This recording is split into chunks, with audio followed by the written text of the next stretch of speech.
Capítulo 7. ¿Acaso ignoran, hermanos, pues hablo a los que conocen la ley, que la ley tiene jurisdicción sobre una persona mientras vive? Pues la mujer casada está ligada por la ley a su marido mientras él vive, pero si su marido muere, queda libre de la ley en cuanto al marido. Así que mientras vive su marido será llamada adúltera si ella se une a otro hombre, pero si su marido muere, está libre de la ley, de modo que no es adúltera aunque se una a otro hombre. Por tanto, hermanos míos, también a ustedes se les hizo morir a la ley por medio del cuerpo de Cristo, para que sean unidos a otro, a aquel que resucitó de entre los muertos, a fin de que llevemos fruto para Dios. Porque mientras estábamos en la carne, las pasiones pecaminosas despertadas por la ley actuaban en los miembros de nuestro cuerpo a fin de llevar fruto para muerte. Pero ahora hemos quedado libres de la ley, habiendo muerto a lo que nos ataba, de modo que sirvamos en la novedad del Espíritu y no en el arcaísmo de la letra. ¿Qué diremos entonces? ¿Es pecado la ley? De ningún modo, al contrario, yo no hubiera llegado a conocer el pecado si no hubiera sido por medio de la ley, porque yo no hubiera sabido lo que es la codicia si la ley no hubiera dicho, no codiciarás. Pero el pecado, aprovechándose del mandamiento, produjo en mí toda clase de codicia, porque aparte de la ley el pecado está muerto. En un tiempo yo vivía sin la ley, pero al venir el mandamiento el pecado revivió y yo morí. Y este mandamiento, que era para vida, a mí me resultó para muerte, porque el pecado, aprovechándose del mandamiento, me engañó y por medio de él me mató. Así que la ley es santa y el mandamiento es santo, justo y bueno. Entonces lo que es bueno vino a ser causa de muerte para mí. De ningún modo. Al contrario, fue el pecado, a fin de mostrarse que es pecado al producir mi muerte por medio de lo que es bueno, para que por medio del mandamiento el pecado llegue a ser en extremo pecaminoso. Porque sabemos que la ley es espiritual, pero yo soy carnal, vendido a la esclavitud del pecado, porque lo que hago no lo entiendo. Porque no practico lo que quiero hacer, sino lo que aborrezco, eso hago. Y si lo que no quiero hacer, eso hago, estoy de acuerdo con la ley, reconociendo que es buena. Así que ya no soy yo el que lo hace, sino el pecado que habita en mí. Porque yo sé que en mí, es decir, en mi carne, no habita nada bueno. Porque el querer está presente en mí, pero el hacer el bien no. Pues no hago el bien que deseo, sino el mal que no quiero, eso practico. Y si lo que no quiero hacer, eso hago, ya no soy yo el que lo hace, sino el pecado que habita en mí. Así que, queriendo yo hacer el bien, hallo la ley de que el mal está presente en mí, porque en el hombre interior me deleito con la ley de Dios, pero veo otra ley en los miembros de mi cuerpo que hace guerra contra la ley de mi mente, y me hace prisionero de la ley del pecado que está en mis miembros. Miserable de mí, ¿quién me libertará de este cuerpo de muerte? Gracias a Dios por Jesucristo, Señor nuestro. Así que yo mismo, por un lado, con la mente sirvo a la ley de Dios, pero por el otro, con la carne, a la ley del pecado.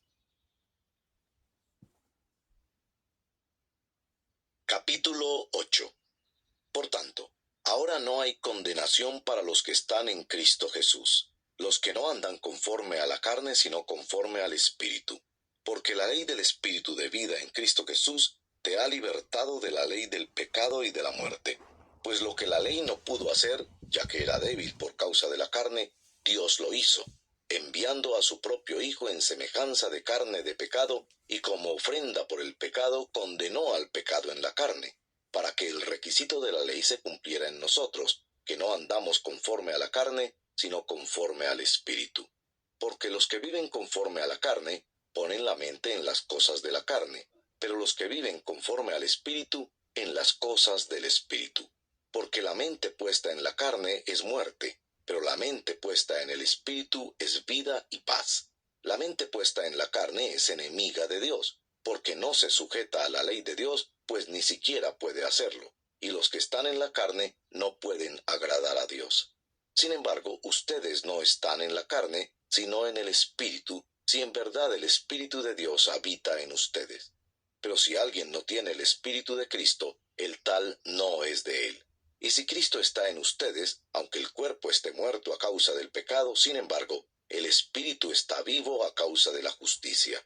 Pero si el Espíritu de aquel que resucitó a Jesús de entre los muertos habita en ustedes, el mismo que resucitó a Cristo Jesús de entre los muertos, también dará vida a sus cuerpos mortales por medio de su Espíritu que habita en ustedes. Así que, hermanos, somos deudores no a la carne para vivir conforme a la carne, porque si ustedes viven conforme a la carne, habrán de morir. Pero si por el Espíritu hacen morir las obras de la carne, vivirán. Porque todos los que son guiados por el Espíritu de Dios, los tales son hijos de Dios.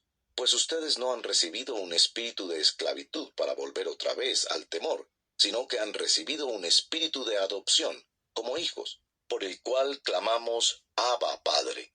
El Espíritu mismo da testimonio a nuestro espíritu de que somos hijos de Dios. Y si somos hijos, somos también herederos, herederos de Dios y coherederos con Cristo, si en verdad padecemos con Él, a fin de que también seamos glorificados con Él. Pues considero que los sufrimientos de este tiempo presente no son dignos de ser comparados con la gloria que nos ha de ser revelada. Porque el anhelo profundo de la creación es aguardar ansiosamente la revelación de los hijos de Dios, porque la creación fue sometida a vanidad, no de su propia voluntad, sino por causa de aquel que la sometió en la esperanza de que la creación misma será también liberada de la esclavitud de la corrupción a la libertad de la gloria de los hijos de Dios. Pues sabemos que la creación entera gime y sufre hasta ahora dolores de parto. Y no solo ella, sino que también nosotros mismos que tenemos las primicias del Espíritu, aun nosotros mismos gemimos en nuestro interior, aguardando ansiosamente la adopción como hijos, la redención de nuestro cuerpo. Porque en esperanza hemos sido salvados, pero la esperanza que se ve no es esperanza, pues, ¿por qué esperar lo que uno ve? Pero si esperamos lo que no vemos, con paciencia lo aguardamos. De la misma manera, también el Espíritu nos ayuda en nuestra debilidad. No sabemos orar como debiéramos, pero el Espíritu mismo intercede por nosotros con gemidos indecibles. Y aquel que escudriña los corazones sabe cuál es el sentir del Espíritu, porque Él intercede por los santos conforme a la voluntad de Dios. Y sabemos que para los que aman a Dios todas las cosas cooperan para bien, esto es, para los que son llamados conforme a su propósito. Porque a los que de antemano conoció también los predestinó a ser hechos conforme a la imagen de su Hijo, para que Él sea el primogénito entre muchos hermanos. A los que predestinó a esos también llamó. A los que llamó a esos también justificó. A los que justificó a esos también glorificó. Entonces, ¿qué diremos a esto? Si Dios está por nosotros, ¿quién estará contra nosotros? El que no negó ni a su propio Hijo, sino que lo entregó por todos nosotros, ¿cómo no nos dará también junto con Él todas las cosas? ¿Quién acusará a los escogidos de Dios? Dios es el que justifica. ¿Quién es el que condena? Cristo Jesús es el que murió.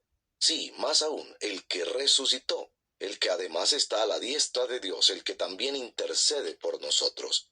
¿Quién nos separará del amor de Cristo?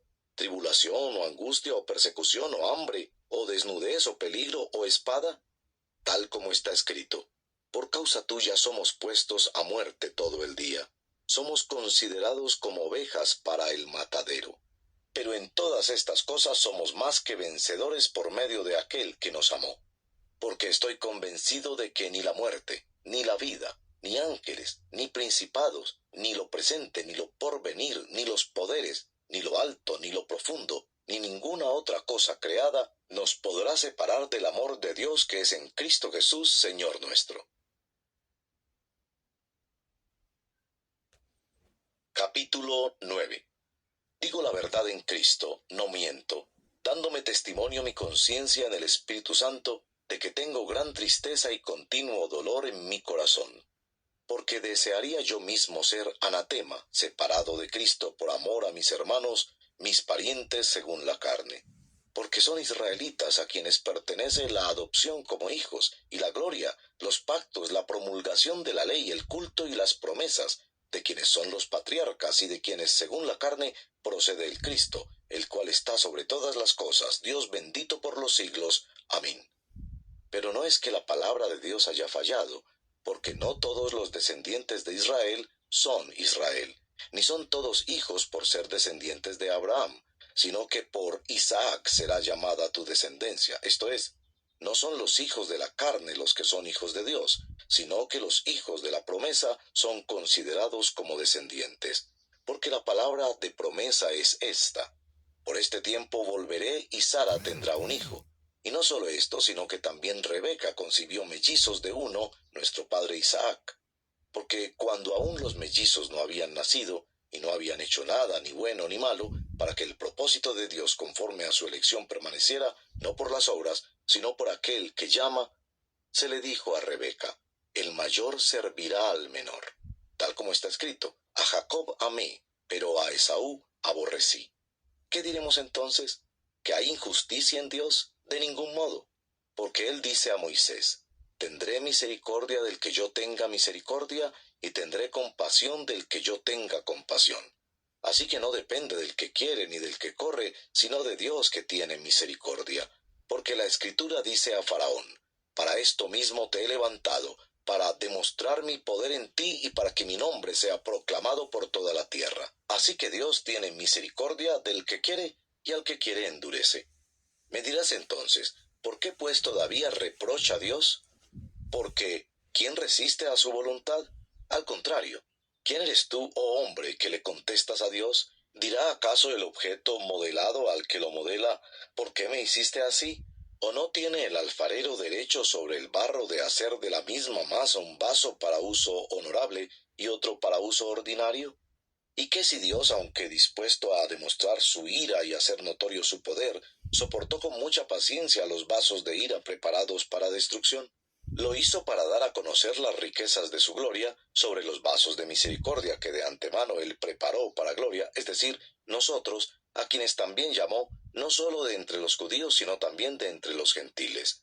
Como también dice en Oseas: a los que no eran mi pueblo llamaré pueblo mío, y a la que no era amada, amada mía. Y sucederá que en el lugar donde se les dijo: ustedes no son mi pueblo, allí serán llamados hijos del Dios viviente.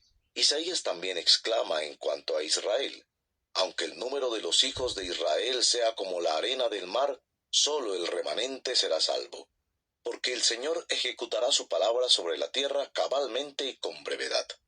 Y como Isaías predijo: si el Señor de los ejércitos no nos hubiera dejado descendencia, hubiéramos llegado a ser como Sodoma y hechos semejantes a Gomorra. ¿Qué diremos entonces? Que los gentiles que no iban tras la justicia alcanzaron justicia, es decir, la justicia que es por la fe. Pero Israel, que iba tras una ley de justicia, no alcanzó esa ley. ¿Por qué? Porque no iban tras ella por fe, sino como por obras. Tropezaron en la piedra de tropiezo, tal como está escrito: he aquí, pongo en Sión una piedra de tropiezo y roca de escándalo, y el que crea en él no será avergonzado.